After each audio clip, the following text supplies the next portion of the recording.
How to have certainty when her commitment is unclear. We're going to talk about what it's like when you're in a relationship and your wife is on the fence. You're not sure if she's here to stay or if she wants out. We call it marriage limbo when there's a lot of uncertainty about, does she love me? Does she not love me? Do I even love her? It's a hard time. So let's get some clarity on how to navigate this type of season. There's three things I wanted to cover before we get into discussion. The first thing being the two requirements for trust every man needs to know about. Just some basic principles that every guy should have been told a long time ago. What your wife needs from you to decide if she's in or out. There are some things that really help clear up the mud. How the holidays, which we're coming up on, right? We got Thanksgiving coming up, Christmas, New Year's. These could make or break your marriage depending on how you handle it. And I'll share some more on that in a minute. I understand that this is a delicate situation when your relationship is in limbo. It's never simple because there's a lot of other people's lives involved. There can be children, there can be grandchildren, there's in-laws, there's a lot of other people and things in play besides just you and your wife. And I get on consultations with men every week. One of my top viewed videos on YouTube is about sexless marriage, and guys reach out to me all the time after watching that.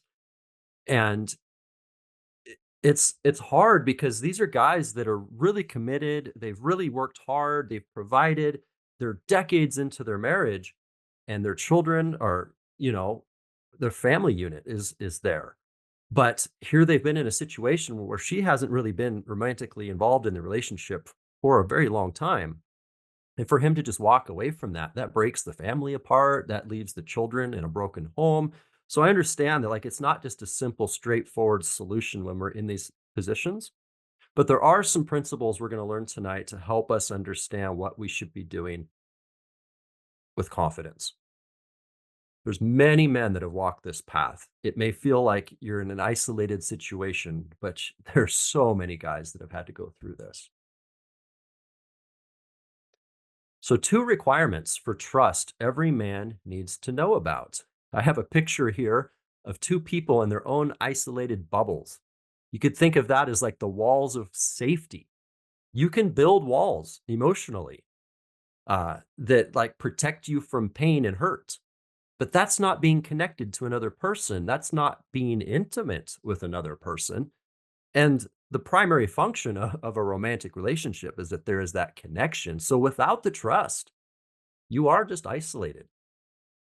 So it's so important. But here's what I want you to know. Trust requires one person to extend trust and one person to be trustable. Take either one of those away, and there is no trust. So when we look at one person does need to extend trust and one person does need to be trustable, and that could be flipped around, whether you're the one needing to be more trustable in the relationship or you're the one needing to exude that trust. It's easy for us to get on the bandwagon of trying to get our wife to be more trustable. That's only 50% of the equation. And what I'm showing on my screen here is a rule to live by in life. There's always three zones in any situation. There's the zone that is 100% in your control. There's a zone you can influence. We see this happen in the world when a man, just through sheer grit and willpower, plows into a situation and makes through force something to happen. His ego is just going, and you can influence things when you go that route. If you see somebody like Hitler, he forced a lot of stuff to happen. But what we consistently see when men try to have power from that method is it's always short-lived. You can break a horse, but that horse won't be loyal to you. It'll fear you. So that's why I advise not to get hung up on where you can influence things. It's really out of your control. It's only temporary gains. A lot of guys ask me, how can I change her to want me? How can I change her to trust me? How can I change? You're talking about a zone of influence. Don't even think about it. It's loss of empowerment to even go there. So I shouldn't even have to mention that further zone of concern, that is 100% always out of your control. And that always will lead to lack of confidence, no clarity, feeling of powerlessness, like you're a victim when you're looking at things that you are concerned about, but you have no bearing of changing. I mean, let's say that we found out that there was a hurricane coming tonight. I don't care how much you stress about it, the hurricane's not going to stop because you're stressing about it. So, this is why it's important to notice where our energy is going. Just as we at the start of this call, we're noticing that we can notice that our heart's beating. We can notice that our lungs are breathing. We can put our focus on things. And when we stop being intentional with that, it can deviate and wander off into things that are out of our control. And that's when you experience anxiety. That's when you experience feelings of powerlessness. It's just not a place you want to pour your energy. So, when it comes to extending trust, that is something you can control. That's your half of the equation when it comes to having a trusting relationship. So, stop trying to make her trustable. That is 100% out of your control. Focusing on what's out of your control equals unhappiness, low confidence, and frustration. Examples of trying to make her trustable: setting boundaries, having ultimatums, demanding and begging, withholding praise, approval, or love, like trying to punish somebody by keeping those things off the table to make them change, playing the victim. Men have been trying to use rules and promises to make women faithful for thousands of years. Rules win the short term battle, but lose the long term war of gaining her heart. I used a picture of a bird because I couldn't find one of a butterfly. Because the example I like to use is, imagine your palm is reached out and she is the butterfly. You want her to land on your palm because she wants to. That's a loyal, committed butterfly. If you have to put your hand over the butterfly to keep it on your hand, that's a losing battle. In fact, you will smash and kill the poor butterfly because it's so delicate. And I am the best example on how to smother the life out of a woman by trying to cage her in because of your own insecurities. I was that husband for many years who was like, I don't want you texting other men. I don't want you going alone in a car with another man. If there's a group of guys going to movies, you don't go with them. If a man tries to give you a hug, you say no, thank you. Like, I had her pigeoned in a cage where I thought I had nipped every possible way that she might uh, start to go down the path of temptation to be unfaithful. And my reasoning was always, it's not that I don't trust you, it's that I don't trust these guys. They just want to get into your pants. So this is a boundary for fidelity. And what I found out years in was, when my wife ended up having an affair with her girlfriend, the light bulb came on in my brain where I realized, oh, wow, a human is capable of having an affair with any human. They could have an affair with one of your family members. They could have an affair with a man. They could have an affair with a woman. The idea that you can take a human and put them in a cage and bury them in the ground so that they never cheat on you isn't realistic. What am I going to do? Tell my partner, never text a human. You might have an affair with them. It's like, see how ridiculous it is when we take away that stereotypical way we've viewed it of uh, other guys being the problem and needing to keep her distance with that. Our wife is no more or less trustable today than the day we married her. The only thing that's changed is our belief about her. So once a woman has crossed the line of what we would think of as infidelity, which each man needs to know clearly what that is. Some men, they literally feel like infidelity is that she just talked to another man. Another man says infidelity is when the other man's penis is in her vagina. It's like, know where your boundaries are, not so you can control her, but so that you have a code of conduct to live by. And we'll talk more about that in a minute. But here's the reality. If your wife had an affair or crossed a line of fidelity, that potential was the same on the day she got married as it is today after the fact that she did it. The only thing that's changed is our thinking about it. So when men tell me I'm struggling to trust her again, she wants to work on the relationship, but I don't know if I can ever trust her again. The trust isn't the problem. There's an internal belief. Our beliefs are inside of us. We cannot change things outside of us. This goes back to what's in your control. So trying to change her, that's not a possibility. So we cannot change things outside us, like her, to fix something that's inside us. So if we're not able to trust her, that's our thing, not her thing. Trying to do so creates marriage limbo, each needing the other to change to make them feel better. This is how a lot of relationships get stuck is the man is perpetually trying to get her to live in a way that he can trust her, and she's trying to get some other needs met from him so that she actually wants to be with him. And they're both kind of waiting for the other person to change so that they can finally love again and trust again. It's perpetually stuck. Somebody's got to go first. Somebody's got to trust first. And if you can, then you should. If you can't and she can, then she should. Somebody's got to go for it. And typically, it's the masculine energy that takes leadership by going first. So we're called upon to take the first step when there's a higher bar that can be reached. I'll make a note here, just from personal experience and the many guys I've worked with. I am specifically talking right now about a woman who has maybe crossed the line of infidelity, but is actually shown remorse and is actually not happy with herself that it happened. And she wants to change and she wants it to be different. If you have a woman who is loving the affair, wanting more affair, not sorry for the affair, that is not a person who you can just start sending trust to thinking that's going to fix it or something. It's like, if you're not seeing her exude her parts, that's not something that can be changed. It needs to be reckoned with.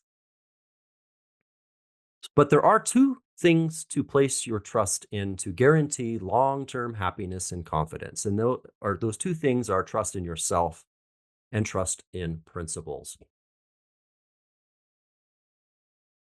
Self-trust means you trust yourself to take action towards your life mission when others don't live up to your standards. To have self-trust, you need to have a purpose and a mission that doesn't depend on any one woman. Let's look at the example of the sailboat here. Sailors don't sail because boats are promised to never sink, right? There's no contract that says you can trust this boat. This boat will absolutely never sink. Like everybody knows that you do your part to keep the boat in good shape. At the end of the day, it's always a possibility that something could go wrong. A storm could hit, a hole could form, something can happen, and boats can sink. That has not stopped men from sailing. They sail because they're on a mission that gives them purpose. They got a place to go. There's an experience to have. And so they choose to trust the boat, knowing full well boats sink all the time. But the trust is in themselves. They trust that if a leak forms, that they'll get the life raft out. Or if it's small enough, he'll just figure out how to patch it. He trusts himself. And so with relationships, when you're struggling to know, well, what is she doing today? I haven't been around her. I don't know if she's being faithful. What if she's texting other guys while I'm not there? I Trying to come to terms with stuff like that is a losing battle because you need to just be rock solid in, well, if something comes up, I know my standards. I know what I stay committed to. I know when I move on. I trust myself to take action if she can't live to the standards. It's really that simple of moving the focus off of her and back onto what you know you will do. And for trusting principles, trust principles exist on the face of the earth. They don't need your belief in them to exist. You don't even need to know about them for them to exist. Obvious ones are things like magnetism and gravity. If you trip, you fall. If you take two magnets and try to stick them together, you'll feel that there's something there. It's either opposing or drawing in. Like there's things woven into the fabric of how the universe functions that can be trusted. You've never, ever probably had your cat give birth to a dog. Like it doesn't work that way. The principles don't let it happen. So trusting principles means we relax and trust everything that happens is exactly what was supposed to happen when those ingredients were in play. Here's a principle. Being masculine is the only way to attract feminine. Period. it doesn't matter gender. If you're a super feminine guy, really into art and romance, like in the form of music, and you're really in touch with your feelings, you think circularly and creatively, and you never really have a clear direction about you, you will attract very masculine women, women that call the shots, women that wear the pants. It's just how it works. Like attracts like in the sense of friendship, but opposites attract sexual desire. So, another principle is feminine can always be trusted to follow her feelings 100% of the time. And this is what I tell guys when they're really hung up and they're ready to just throw in the towel. And they're like, well, if you can't trust women because they're changey and they always just do what they feel like, then I don't want no part of that. Which you can choose to do that. Nobody's forcing you to have to like girls. But if you're going to like girls, you got to like what girls are. And girls have feelings. And girls will always trust their feelings over their logic. And they'll always be align themselves to their feelings. When she wanted to marry you, she really wanted to marry you that day. When she didn't want to have sex with you last night, she really didn't want to have sex with you last night. When she what she feels to be true always comes through. Us guys aren't wired like that. Us guys, once we have a course, we kind of just stay on that course and our feelings revolve around our truth about that course that makes sense in our head. For feminine, it's a constantly changing experience. This isn't a bad thing because the cool thing I've noticed is here's the irony of it. Let me put it like this. It's crazy how many guys in sexless marriages are telling me about how he's afraid that she's going to end up cheating on these other guys she's chatting with when he himself has tried everything under the sun to regain intimacy with her. And he has found that he is only met with rejection at every turn. Yet he thinks that somehow these other guys are impervious to that same thing. When a woman, when you have her heart, I don't care how smooth he is, how much money he has, how hard he tries, he will get rejected every time. A woman really only gives her heart to one man at a time. And that's why it's so key to focus on some deeper things that are necessary to have a relationship with a woman, because then you don't feel insecure about this other stuff because it's not even possible. Good luck to that guy. He can try. Go on a trip with my wife. Good luck. I mean, she is not going to go for something she's not connected to on a heart level. She can't just split her heart into three pieces and have it with three guys. So, what your wife needs from you to decide if she's in or out. A woman does not enter marriage limbo because she is uncertain of your love for her. A woman enters marriage limbo because she's struggling to know if she loves you. See what I mean by when you have a woman's heart, you can just chill out. There's nothing untrustable about it. She's going to keep aligning back to that. But if she doesn't feel like you have her heart, she's going to really struggle to want to be affectionate with you. She's not going to want to have sex with you because it feels like cheating. Doesn't that sound crazy to us men? It would feel like cheating for her to have sex with her husband if she doesn't have feelings for him. That's the undercurrent that happens in a lot of relationships when the woman leaves it. She literally feels like she's being unfaithful to herself by giving affection to a man she doesn't have feelings for. So she's struggling to know if you have her heart, if she loves you. What she needs to gain clarity about her love for you is what she needs to gain clarity about her love for you is for you to let go and detach. Your detachment is what gives her clarity on if she loves you or not. This is so backwards from what most of us guys thought, because when we saw her pulling back, we saw her maybe another man's, she was starting to look in another man's direction. We started trying to be more attractive, be more connected, be more romantic, schedule date. Like we're trying to close a gap, which is the exact opposite of what she needs right now. She needs detachment to get her clarity. So here's another principle: erotic desire, which is absolutely necessary for a marriage to work.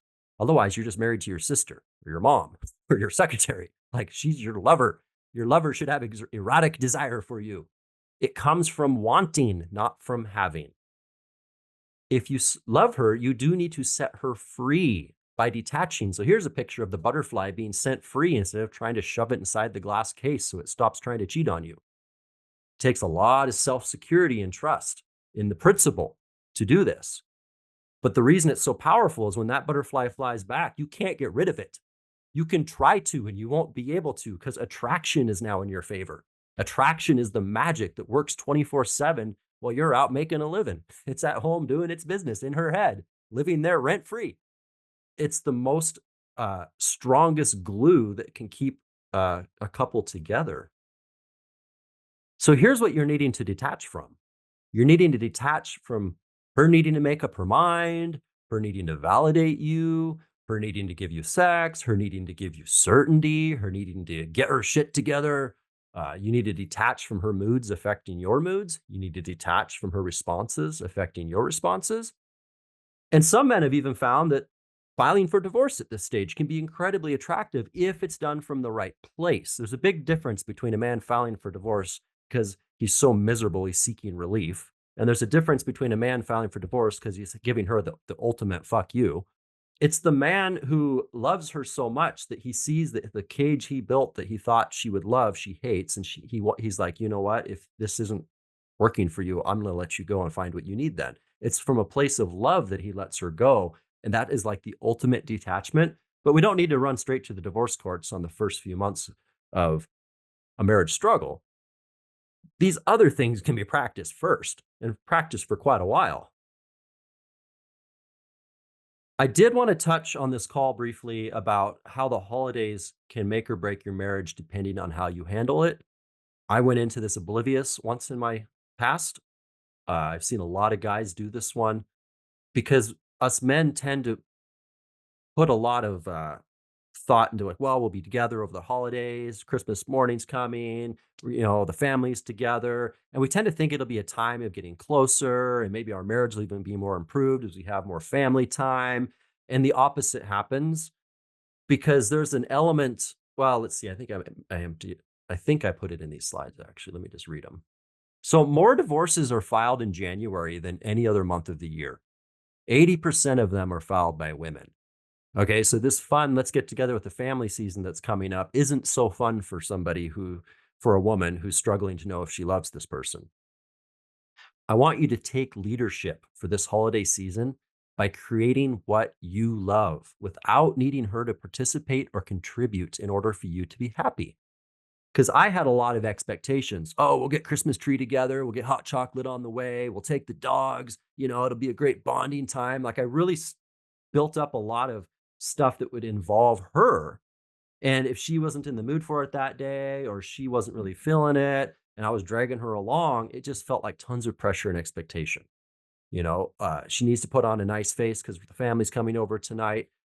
And even things like I expected her to still make the big Thanksgiving meal. I expected her to figure out what we're putting on the tree for decorations. I expected her to I'm still expecting her to make Christmas cool. So for this year, if you're in a tough spot in your relationship, start thinking like a happy single man. I want you to think like, what do I want to eat? What do I want to smell? Do you like cinnamon? Do you want vanilla? Do you hate that stuff? Do you want the smell of a spruce in your bedroom? Like really make the season what would be meaningful for you. What do you want to see? Do you want to see some Christmas lights on your house?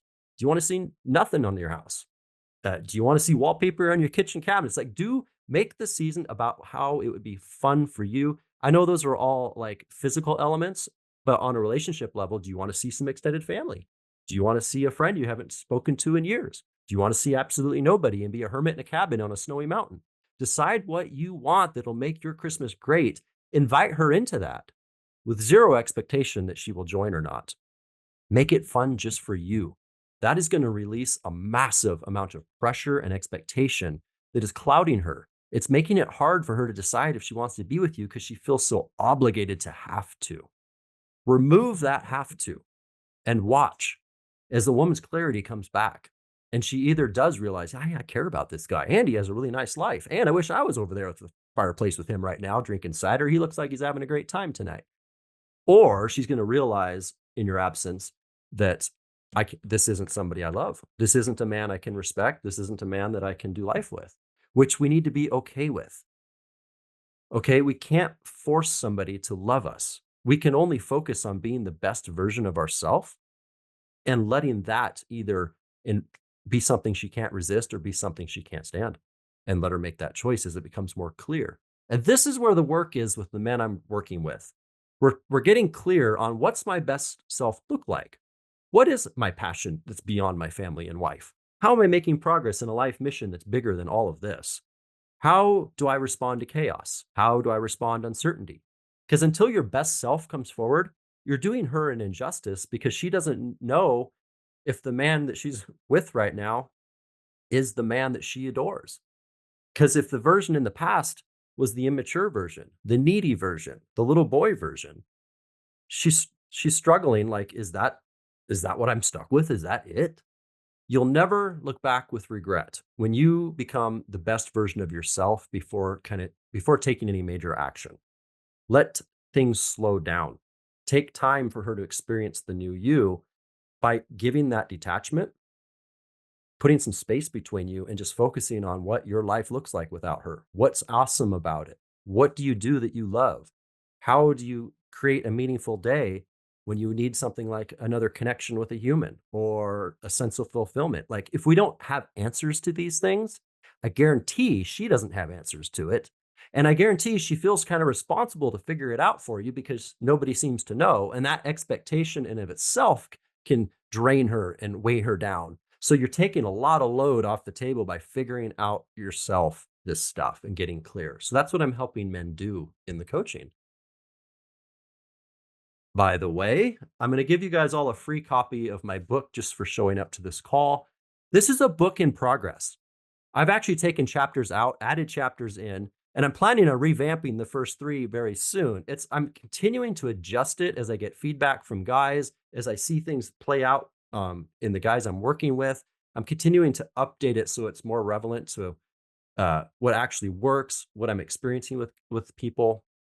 So if you've read it before, it's changed slightly since then, and it's going to continue to get refined over the years until it's the holy standard, until it's the best intimacy book out there.